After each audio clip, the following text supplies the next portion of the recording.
기도하시겠습니다. 하나님, 이 시간 하나님의 말씀 앞에 섭니다. 우리의 영원한 영적인 양식이고 생명인데 하나님의 말씀으로 이 영혼을 소생시켜 주셔서 하나님 험한 세상 힘있고 능력있고 담대하게 살아갈 수 있도록 축복하여 주옵소서. 하나님의 말씀이 살아 생명있게 움직여 우리의 영과 혼과 관절과 골수를 쪼개어 하나님이 원하는 형상으로 빚어지고 다듬어지며 훈련되기를 원합니다. 그렇게 하나님 앞에 감동되는 자로 빚어질 수 있도록 축복하여 주옵소서. 우리 성도들 중에 아픈 성도가 있습니다. 하나님이 창조하셨습니다. 아픈 부위에 대한 모든 것 하나님이 제일 잘 아십니다. 젖나가신 손, 따뜻하고 온유한 손을 어루만져 주셔서 깨끗하게 치료하여 주옵소서. 하나님, 우리의 감정과 생각, 마음에 따뜻함이, 부드러움이 흘러넘치기를 원합니다. 아름다운 교회가 그런 교회가 될 수 있도록 말씀으로 우리를 빚어 주옵소서. 이 시간 모든 주님께 맡기며 예수님의 이름으로 기도드렸습니다. 저에게 신문하고 서로 인사할까요? 하나님 오늘도 살아서 우리 가운데 역사하십니다. 네, 한 번 더 인사합시다. 마스크를 살짝 내리시고요, 살짝 웃으시면서 네, 사랑합니다. 네, 여러분 찬양하고 크게 기도할 때 말고는 살짝 내리셔도 돼요. 네, 그죠? 네, 왜냐면 해보니까 이게 마스크 쓰고 있으면 졸려요. 산소가 부족해서. 네, 오늘 말씀 사도행전 14장 말씀으로 여러분과 좀 나누기를 원해요. 그저께 어떤 저희 교회 청년이 저한테 카톡을 보냈어요. 봤더니 이제 일을 하다가 이도 화상을 입은 거예요. 팔에, 그것도 오른손에, 손등하고 이쪽에. 이도 화상이면 굉장히 심한 거거든요. 그래서 걱정이 됐어요. 소식을 듣고서 이거 사람들이 항상 보는 데인데, 눈에 비치는 데도 이곳을 다쳤으니 엄마가 아마 시간이 지나면 또 그 성령 수술을 해줘야 되잖아요. 이거 다 드러난 부분이니까. 그래서 하나님께 기도해서 깨끗하게 치료해달라고. 인생을 살다 보면 우리가 생각지 못한 이런 상처 때문에 생기는 흉터들이 있는 것 같아요. 어린아이들도 보면 주사, 그 예방 접종한 자국이 남잖아요. 그죠? 이게 예쁘게 남으면 괜찮은데 이게 또 안 좋게 남는 흉터들이 꼭 있더라고요. 요즘은 의료 기술이 발달해서 성형이 가능하지만 인생을 살다 보면 어떤 그런 일들은 끊임없이 일어난다는 겁니다. 그래서 사람들이 이렇게 얘기하죠. 사람들이 머물다 떠난 곳에는 자국이 남는다, 흔적이 남는다라는 이야기들을 많이 하죠. 어제 저도 우리 선교사님 그 딸내미가 결혼해서 여기 송파에 있는 교회를 갔다 왔어요. 여러분, 근데 결혼식이 끝나면 뭐가 남죠? 꽃가루가 남아있죠. 결혼식을 얘기하는 거예요. 음식전, 잔치집에 갔어요. 그럼 뭐가 남았죠? 음식 부스러기에 꼭 남아있죠. 그렇지 않습니까? 여기 있는 여러분이나 제가 이 땅을 떠나고 나면 무엇이 남을까요? 네, 자녀들이 남아있습니다. 누구 인생을 살아가는 우리의 모든 삶에는 항상 어떤 흔적이 꼭 남아있다는 거죠. 그렇지 않을까요? 그래서 그런데 오늘 사도행전 14장에 바울의 인생을 보면 그의 인생에도 끊임없는 상처와 흔적들을 남기며 인생을 살아갔다는 거예요. 우선은 복음을 전하면서 그 몸에 상처가 남습니다. 오늘 봐도 돌로 맞죠. 온몸이 성하지 않죠. 그러나 더 중요한 건 하나님의 이 십자가의 복음, 이 놀라운 복음을 선포하면서 사람들의 마음속에 바울은 끊임없는 흔적을 남겨주는 삶을 살았어요. 그건 굉장히 영화롭고도 영원한 흔적이었죠. 그들이 그 흔적 때문에 영원한 천국에 들어갈 수 있었으니까요. 그렇지 않습니까? 어떤 사람들은 여기에 모인 여러분, 온라인상으로 예배하는 성도님들을 향해서 뭐라고 얘기했냐면 여러분은 그리스도의 어린 양으로서 여러분에게도 십자가의 흔적이 있습니다. 그 흔적은 양털에만 새겨진 흔적이 아니라 여러분 깊은 영혼 속에 그려져 있는 십자가의 흔적입니다 라고 얘기했죠. 그리스도인이란 누군가? 그리스도인은 자기의 삶에 아니면 자기 생명 안에 십자가라는 분명한 흔적을 가지고 인생을 살아가는 사람들이 바로 그리스도인이라는 겁니다. 여러분이 예수님을 믿고 난 후에 주님이 분명하게 선명하게 새겨놓은 흔적이죠. 죽으시고 부활하신 예수님이 오늘 여러분 가운데 동일하게 얘기합니다. 나에게도 상처와 흔적이 있단다. 누구 때문에? 우리 때문에. 그렇지 않습니까? 그리스도인은 그런 거예요. 주님이 상처와 흔적이 있듯 오늘 살아가는 우리의 삶에도 끊임없이 신앙 때문에 회사에서 불이익을 당하고, 그렇죠, 결혼하고 싶은데 예수 믿는다고 안 하겠대요. 그죠? 부모님이 반대, 예수 믿는 사람하고 안 시키겠다고. 아니면 우리 젊은 청년들 중에는 예수 믿으니까 믿음의 형제를 만나려고, 그죠? 1년, 2년, 3년 그러다 노처녀가 된 청년들도 있잖아요. 우리가 예수님 때문에 어쨌든 여러 가지 상처와 흔적들을 우리는 가지고 인생을 살아간다는 겁니다. 오늘 사도행전 14장에 오늘 바울을 봅시다. 방금 전까지 그 사람들은요, 바나바를 제우스라고 바울을 헤르미스라고 막 칭송하면서 제사를 드리려고 하지 했던 사람들이에요. 근데 순간 돌변합니다. 그리고 오늘 우리가 읽은 것처럼 바울에게 돌을 던져서 그를 죽이려고 하죠. 여러분, 왜 그럴까요? 우리가 성경을 보면 이렇게 해야 돼요. 분명 바울과 바나바가 같이 서 있어요. 그죠? 같이 서 있고 지금 복음을 전하고 있어요. 그런데 사람들이 끌어당겨다가 돌을 던진 사람은 누구였죠? 바울이에요. 바나바는 갑자기 사라졌어요. 역사의, 그죠? 현장에서 사라진 것처럼 존재하지 않나요? 바울만 드러나요. 왜요? 왜냐하면 바울이 복음을 전했거든요. 바울만 말했거든요. 우리가 전도하러 가서도 그렇잖아요. 누군가가 이렇게 전도하면 다른 사람 옆에서 기도해 주잖아요. 그죠? 성령님 역사해 주세요. 그런데 사람들의 공격 대상은 옆에서 기도하는 사람이 공격 대상이 아닙니다. 복음을 전하는 사람이 바로 공격 대상이죠. 왜요? 말했으니까. 네가 말했기 때문에. 여러분, 네, 말하는 사람은 돌에 맞습니다. 네, 말 많이 하지 마세요. 네. 근데 중요한 건 바로 그거예요. 바울은 선포자였기 때문에 사람들은 옆에서 기도로 돕는 바나바에겐 관심이 없었어요. 오직 입술을 열어 복음을 전하는 바울을 공격합니다. 그래서 어떻게 해요? 돌을 던진 후에 오늘 성경에 보니까 돌로 바울을 쳐서 죽은 줄로 알고 시외로 끌어내치니라. 내쳐버렸어요. 내치다 쉬로 질질 끌고 가다라는 거예요. 왜요? 돌을 던졌으니까 실신했을 거 아니야. 졸도했을 거 아니에요. 근데 그 사람 보기에 이 사람은 죽은 거예요. 왜요? 그렇게 많은 돌을 맞고 살아날 사람이 없었거든요. 그러니까 그를 질질 끌고 가는 겁니다. 성전 밖으로. 그리고 집어 던지는 겁니다. 그래서 이 경험을 했던 바울이 이렇게 그때를 회상하면서 고린도후서 1장 8, 9절에 이렇게 기록하고 있어요. 힘이 지나도록 심한 고생을 받아 살 소망까지 끊어지고 우리 마음에 사형 선고를 받은 줄로 알았다라고 얘기합니다. 그는 그날 죽은 줄 알았어요. 돌을 한 대, 두 대 맞으면서 오늘 죽었구나라고 생각했다는 거예요. 여러분 혹시 돌 맞아본 적 있으세요? 없으세요? 아픕니다. 굉장히 아파요. 어릴 때는 했어요. 그죠? 저희 어릴 때 친구들과 놀다가 돌 던진 적 많아요.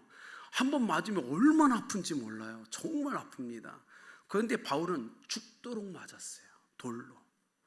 여러분 온몸을 다 맞았어요. 얼마나 고통스러웠을까요? 그래서 그가 살 소망까지 끊어진 줄 알았다라고 고백하는 거예요. 그런데 어떡하죠? 그가 살아납니다. 20절 바울이 일어나. 근데 20절을 보세요. 제자들이 둘러섰을 때, 왜냐하면 사람들은 돌을 던졌어요. 바울이 죽은 줄 알고 질질 끌어다 창밖에 던졌는데 그래도 복음을 듣고 반응했던 제자들이 있었던 거예요. 그 제자들은 지금 바울을 둘러서 있습니다. 그리고 회의 중에 있어요. 바울을 어떻게 장사 지낼까? 이대로 둘 수는 없고 고민하고 이야기하는데 갑자기 바울이 일어나는 겁니다. 일어나요. 여러분 굉장히 중요해요. 문제는 뭐예요? 이 상황에도 바나바는 등장하지 않아요. 분명 옆에 있는데 없어요. 주위에서 지켜만 보고 있는 겁니다. 왜요? 두려우니까. 성난 이리떼같이 돌을 들고 던지는 군중들, 그것을 온몸으로 받아들이는 바울, 그 옆에 서 있는 바나바는 얼마나 두려웠겠어요. 여러분 그런 경험 없으세요? 여기 아내들, 남편들 보면 서운할 때 있죠. 아내가 다른 팬네와 싸움이 붙어서 싸움을 하는데 이놈의 남편은 보고만 있네. 편을 안 들어줘. 말리지도 않아. 얼마나 서운해요. 그죠? 지금 바울이 당하는데 바나바는 가만히 있는 거예요. 어떤 말도 안 하고 가만히 묵묵히 있어요. 이해가 되십니까? 어쩌면 바울이 돌에 맞으면 이런 비겁한 나의 영적 멘토라며 나를 지금까지 데리고서 그저 안디옥 교회에서 나를 훈련시켰는데 내가 고통당할 때 선생이라는 자 가만히 있어. 아무 소리도 안 하, 말리지도 않아. 얼마나 아플까요? 여러분, 이게 바울의 입장에서 보면 말이 안 되는 거예요. 정말 비겁한 사람, 무능력한 사람, 나에게서 사랑한다고 하지만 무관심한 사람으로 비춰질 수 있는 거예요. 우리 삶에 그렇잖아요. 여러분, 그런 경험 없어요? 내 남편이 길 가다 엉뚱한 사람하고 시비를 붙었는데 그 사람이 나의 남편을 때려요. 아내로서 어떻게 해야 될까요? 우리는 인생을 살다 보면 이런 순간들이 일어날 수 있다는 거예요. 그때 오늘 바울은 어떻게 바나바를 이해했을까요? 바나바는 죽은 줄 알았던 바울이 일어나는 것들을 보면서 볼 면목이 없었겠죠. 명색이 선생인데, 멘토였는데, 그래도 바울이 당하는 걸 보고 한마디도 움직이지 못했던 본인이 얼마나 형편없이 보였을까요? 근데 놀라운 건 죽은 줄 알았던 바울이 일어나서도 바나바를 향하여 아무 말도 안 씁니다. 그리고 같이 둘이 더배로 움직여요. 왜요? 하나였겠죠. 바울은 지금 돌에 맞으면서 한 사람이 생각났어요. 예전에 자기가 보는 눈앞에서 돌에 맞아 죽어갔던 그 사람 스데반이 생각났어요. 자기는 그때 누구와 같았죠? 바나바와 똑같았어요. 자기 앞에 그저 옷이 있었고 자기는 나서지 않았었어요. 가만히 있었어요. 군중들이 스데반에게 돌로 칠 때 그 현장에 자기 눈앞에서 죽어가는 걸 보면서 하나도 안 했지. 그러니 오늘 바울은요, 스데반이 생각나는 거예요. 내가 예전에 그런 사람이었지라는 걸 생각난 거예요. 스데반은 얼마나 고통스러웠을까. 스데반이 받는 모든 고통을 자기가 온몸으로 받아들이면서 스데반을 생각해요. 그때 얼마나 고통스러웠을까. 복음 때문에. 나는 당연하다고 생각했는데 복음 때문에, 예수님 때문에 자기 눈앞에서 돌에 맞아 죽어갔던 스데반, 아마 그러면서 바울은 엉엉 울었을 거예요. 내가 그랬지, 내가. 그렇지 않았을까요? 그런데 바울은 또 그걸 이렇게 이해했습니다. 바울이 일어나다, 아니스템이라는 헬라어의 아니스템이 일어나다, 일으켜 세우다라는 두 가지 뜻이 있어요. 일어나다, 일으켜 세우다. 이 놀라운 거 그가 경험합니다. 여러분, 예수님이 마태복음 20장 19절에 제3일에 살아나리라 아니스템이에요. 부활이란 뜻이에요. 요한복음 11장 25절 나는 부활이요 생명이니 라고 할 때 부활이 아니스템이에요. 지금 바울은요, 지금 부활을 경험하고 있어요. 하나님이 일으켜 세우심으로 말미암아 자신이 일어나는 놀라운 역사를 통해서 완전한 부활이 아니라 장차 이루어질 놀라운 부활을 지금 그가 맛보고 있는 거예요. 그는 죽은 줄 알았어요. 그런데 하나님이 그를 일으켜 세우십니다. 그리고 그가 일어남을 경험하면서 부활을 경험했다고 고백하는 거예요. 여러분, 인생이 얼마나 힘듭니까? 여러분과 여러분 자녀 삶에 생각지 못한 일들이 일어나죠. 그때 여러분 어떻게 해요? 절망하고 좌절해서 나는 죽은 것 같아. 그런데 어떻게 해요? 다시 하나님이 일으켜 세우는 은혜가 임하잖아요. 그래서 지금 이 시간 이곳에 있는 거 아닙니까? 우리가 지나온 순간 얼마나 많이 우리 정말 죽을 고비 넘겼어요. 얼마나 많은 고통스러운 삶을 살았습니까? 그런데 오늘 살아있잖아요. 우리는 그걸 통해서 바울이 경험했던 나를 일으키시고 일어나는 이 부활을 경험한 자들이 여러분이라는 겁니다. 그리고 우리 자녀들이 앞으로 그 부활을 경험할 거예요.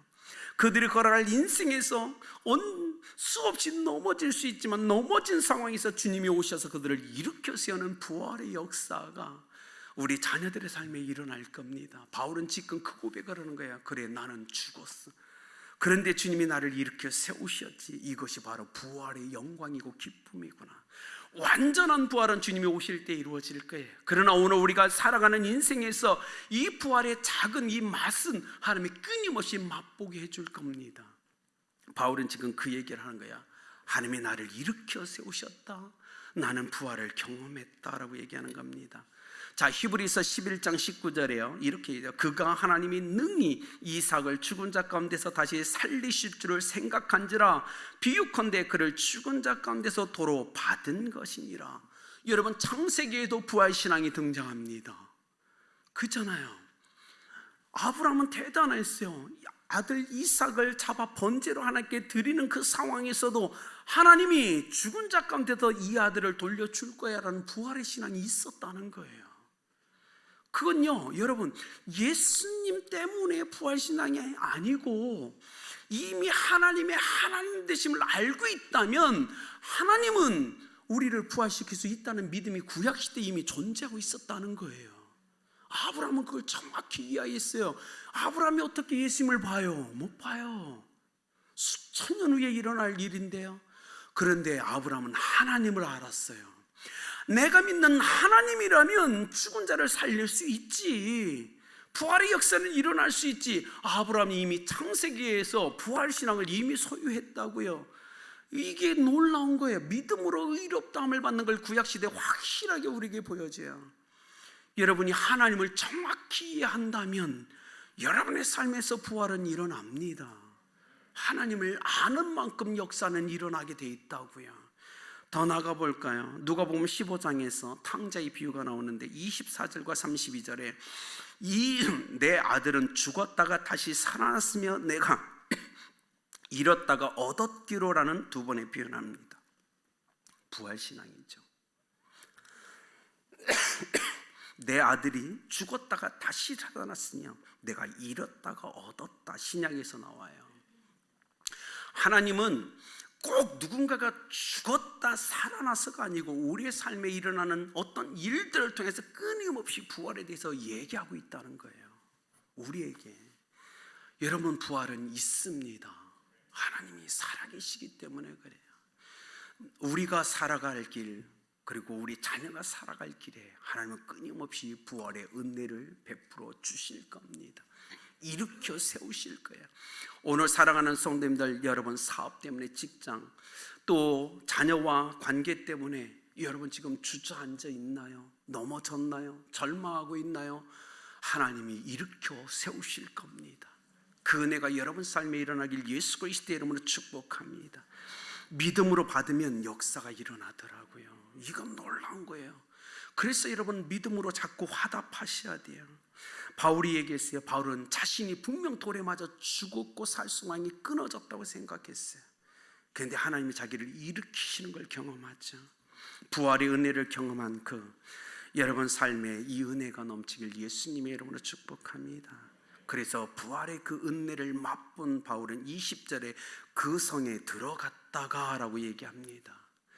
부활의 그 신앙을 맛본 자, 그가 자기를 죽이려고 했던 그 성으로 다시 들어가요. 왜요? 왜 그랬을까요? 여러분 한번 질문해요. 바울은 자기에게 돌을 던진 사람을 미워했을까요? 아닐 겁니다. 그는 자기에게 돌을 던진 사람들의 모습 속에서 지나간 순간 자기가 돌을 던졌던 것들을 기억해내요. 저들이 바로 나다라는 걸 그가 깨달아요. 이것이 신앙인 거예요. 여러분, 우리가 신앙생활 하잖아요. 엎드려서 하나님 누구 참 미워요, 어떻게 해주세요 라고 막 기도하면 하나님은 뭐라고 하냐면 너 회개해야지 이래요. 신앙은 그렇더라고요. 엎드려 기도하면 다른 사람의 죄가 아니고 하나님은 내 죄를 드러내게 하시더라고요. 이게 신앙 아닙니까? 바울이 지금 성 안에 들어갔어요. 그들이 미운 게 아니에요. 그들의 모습 속에서 자신이 드러나는 거예요. 예전에 내가 예수 믿는 사람들을 그렇게 핍박하고 다메섹까지 가서 체포해서 들어다가 감금하려고 했고 수많은 사람에게 돌을 던졌던 저들의 모습이 나의 모습이다라고 그가 깨달아요. 이것이 신앙이라는 거예요. 그래서 그간 아마 자기에게 돌을 던진 자들을 위해서 기도해 주지 않았을까요? 하나님, 저들 몰라요. 지금 저들이 뭘 하는지 깨닫게 해주세요. 아마 그랬을 겁니다. 여러분, 한자어로 생명이라는 거 아시나요? 생명 돼 있죠? 생명, 날생자의 명령, 명자가 생명이죠. 근데 이 날생, 도단하다, 태어나다라는 날생, 땅의 흙을 뚫고서 갓 태어난 새싹을 생각해서 만든 게 날생자죠. 명령명자를 잘 보면 한 사람이 엎드려 있고 한 사람이 무릎 꿇고 있는 사람을 향해서 큰 소리내며 명령하는 모습이 명령명자입니다. 여러분, 이게 생명이란 뜻이 뭐냐면 이거예요. 생명이란 하나님이, 하늘이 명령한 일을 수행하며 인생을 살아가는 게 생명이란 뜻입니다. 그렇다면 여러분은 어떻습니까? 여러분, 생명이 있다라는 의미는 뭐냐면 하늘의 명령을 듣고 그 명령을 순종하면서 살아가는 사람을 향해서 주님이 생명이 있다라고 얘기한다는 거예요. 그렇기 때문에 여러분, 오늘 하나님의 말씀을 지킴 순종하고 있으십니까? 그 말씀을 따라가고 있나요? 그걸 통해서 나에게 생명이 있는지 없는지를 체크하셔야 되는 거예요. 여러분, 바울을 보십시오. 돌에 맞아서 죽을 위기 가운데 있는 그가 일어나서 성 안으로 들어가요. 그리고 이고니온과 비시디 안디옥으로 다시 갑니다. 왜요? 사명, 하늘의 명령이 있으니까.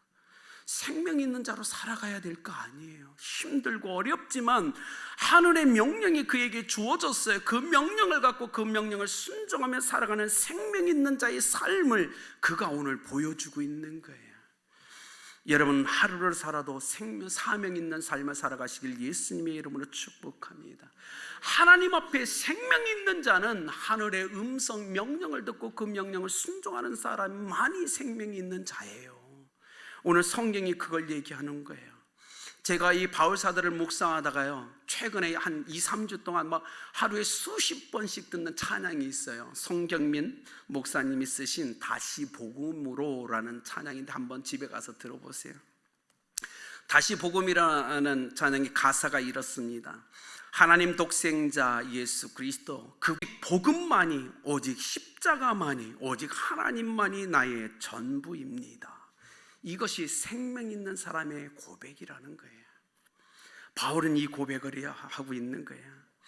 다시 복음으로, 다시 십자가 앞으로, 다시 하나님께로. 그래서 그 앞에서 오직 복음만이, 오직 십자가만이, 오직 예수님만이, 오직 하나님만이 나의 전부이십니다. 여러분, 우리가 생명이 있다면 이 고백을 해야 되지 않을까요? 오늘 사도행전 14장에 바울의 고백은 이랬던 것 같아요. 그래서 그가 22절에 마음을 지나왔던 성들을 다시 돌아오고 믿음의 형제들을 만나면서 마음을 굳게 하여 이 믿음에 머물러 있으라라고 권면합니다. 왜요? 바울이 1차 선교여행을 떠난 지 1년에서 2년 사이예요. 지금 그 성 돌아다니면서 만나는 사람은 전부 초신자예요. 예수 믿은 지 1년 된 초신자들. 그들은 믿음의 뿌리가 깊지 않아요. 환난이나 박해가 오면 언제든 신앙을 버리고 옛생활로 돌아갈 수 있는 사람들이에요. 그래서 바울은 그들을 만나서 얘기합니다. 마음을 굳게 하여 이 믿음에 머물러 있으라. 너희들은 예수 믿은 지 1년밖에 되지 않았어. 너희들의 믿음의 뿌리가 깊지 않아. 환난과 어려움이 오면 너희들은 언제든지 옛사람으로 돌아갈 거고 옛생활로 돌아갈 거야. 그러니 이 믿음에 머물러 있으라고 얘기하는 거예요. 그들을 향하여 바울이 얘기합니다. 오직 복음으로, 오직 십자가로, 오직 예수님으로, 오직 하나님으로 전부를 삼아라. 그리고 그 위에서 흔들리지 마라.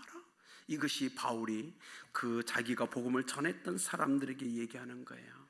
오늘 이곳에 예배자로 나와 있는 우리 성도님들, 여러분들이 오직 복음으로, 오직 십자가로, 오직 예수 그리스도로, 오직 하나님으로 여러분의 전부를 삼고 살아가시길 예수님의 이름으로 축복합니다. 여러분, 그것이 우리의 삶이 되어야 되지 않을까요? 흐트러진 우리의 마음을 다 추스렸어. 다시 한번 하나님께 섭시다. 그리고 오직 복음만이, 오직 십자가만이, 오직 예수님만이, 오직 하나님만이 나의 전부입니다 라고 고백하며 살아가시길 축복합니다. 22절에 이렇게 나오죠. 우리가 하나님 나라에 들어가려면 많은 환난을 겪어야 할 것이라. 이 말은 뭐냐면 우리가 많은 환난을 겪어야만이 하나님 나라에 들어간다는 뜻이 아니에요. 왜냐하면 아직 이 제자들은 살아갈 날이 멀어요. 20년, 30년, 40년 언제 주님이 이 땅에 올지를 몰라요. 그래서 뭐냐면 너희가 예수님을 믿고 복음을 받았으니 너희가 살아갈 인생의 길에 아마 환난이 올 거야, 이 얘기해 주는 거예요. 그렇지 않을까요, 여러분? 여러분 앞으로 20년, 30년, 40년, 50년 더 많이 사셔야 되잖아요. 그 삶에 어려움이 올 겁니다. 고난이 올 겁니다. 바울은 지금 그 얘기를 해주는 거예요. 너희들이 예수 믿었지? 그런데 앞으로 살아갈 인생에 어려움이 올 거야. 그 어려움이 올 때 두려워하지 마, 놀라지 마. 당연한 거야. 그건 신앙 때문에는 당연한 거야. 그러니까 버티고 견뎌라, 이 얘기를 해주는 거예요. 그렇죠. 이때는 1세기잖아요. 우리는 21세기고 우리하고 상황이 너무 다르죠.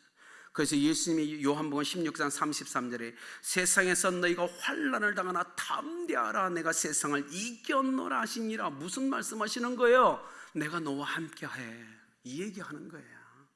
세상을 이긴 내가 너와 함께해. 그러니까 두려워하지 마, 이 얘기해 주시는 거예요.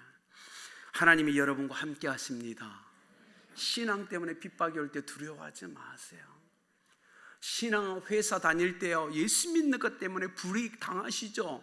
왜냐면 회식 가서 술도 안 마시니까, 뇌물도 안 주니까 어렵죠. 사업도 직장도. 그러나 하나님은 아십니다. 불이익 당하는 거 괜찮아요. 하나님 의지하세요. 사람의 마음을, 생각을 주관하시는 분은 하나님이십니다. 내가 이것 때문에 손해를 보면요, 하나님은 또 다른 누군가를 감동하시고 변화시켜 나의 모든 것을 다 채워주실 수 있는 분이 하나님이세요. 우리가 그 정도 믿음은 있어야죠. 그렇죠? 내가 지금 다니는 직장에서 그래, 내가 예수 믿는 것 때문에 술 안 먹고 뇌물 안 줘서 진급이 안 돼. 기다리세요. 하나님의 때에 하나님 문을 여실 겁니다. 그 정도의 믿음은 있어야지. 오늘 바울이 얘기하는 거예요. 예수 믿는 것 때문에 환난 받는다 걱정하지 마. 하나님 너와 함께 하셔. 하나님 너와 함께 하셔. 버텨라, 이 얘기를 계속하는 거죠. 그래서 27절에 이렇게 얘기합니다. 그들이 이르러 교회를 모아 하나님이 함께 행하신 모든 일과 이방인들의 믿음의 문을 여신 것을 보고 얘기해요.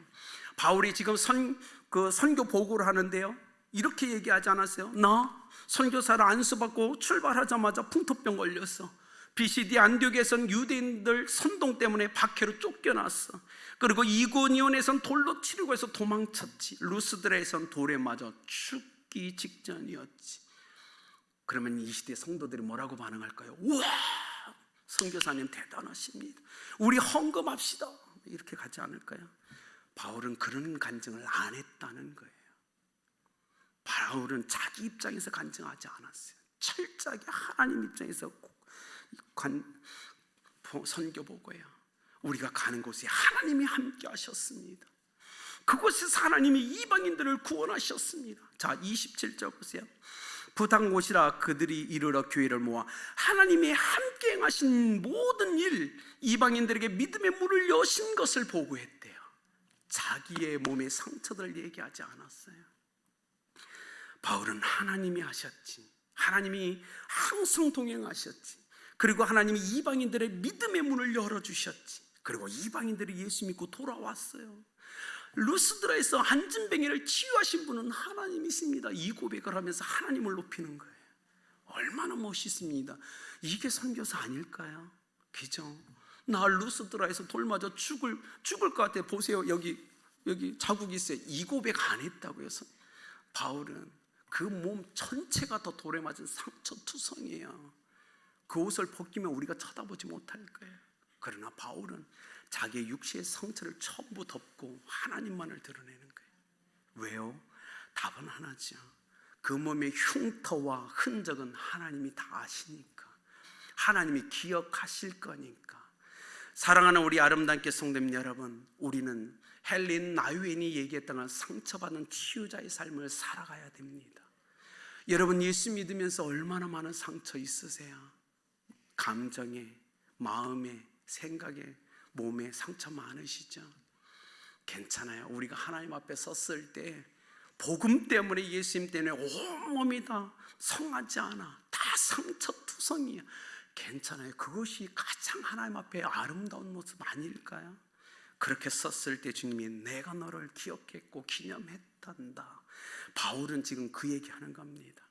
교회들을 모아 선교 보고를 하면서 그는 자신의 상처를 얘기하지 않았어요. 하나님이 하셨습니다. 하나님이 함께 하셨고 동행하셨습니다. 하나님이 믿음의 문을 열어주셨고 이방인들이 주께 놀랍게 돌아오는 역사가 각 성마다 일어났습니다. 그리고 루스드라에서는 안전뱅이가 일어났습니다. 하나님이 하셨습니다.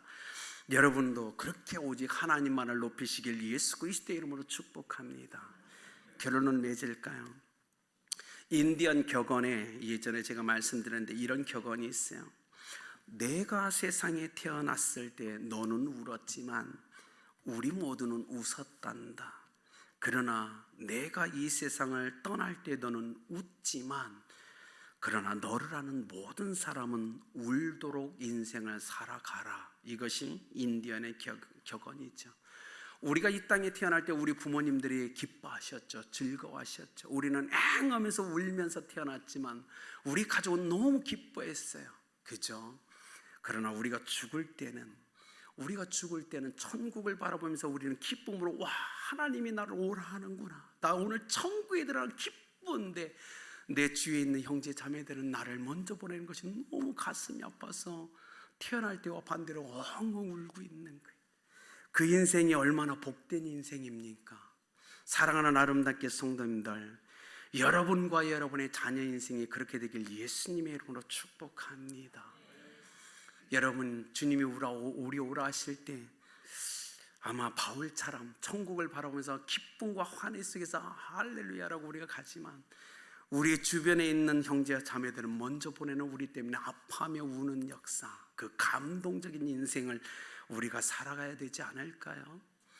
여러분과 여러분 자녀가 그렇게 인생을 살아가시길 예수님의 이름으로 축복합니다. 기도하겠습니다. 살아계신 아버지 하나님, 바울의 인생이 얼마나 처참합니까? 그 몸의 상처들을 어떻게 해야 되죠? 그러나 하나님은 그를 기억하셨고 기념해 주셨습니다. 하나님이 기억하고 기념하는 인생을 살도록 우리 성도들을 축복해 주시고 헬린 나윈이 얘기한 것처럼 상처받은 치유자로서 이 땅을 치유하며 살아가는 아름다운 교회 성도들에게 역사하여 주옵소서. 그렇게 우리를 사용하실 하나님을 기대합니다. 우리 자녀들을 그렇게 놀랍게 축복하실 하나님을 기대합니다. 예수님의 이름으로 기도드렸습니다.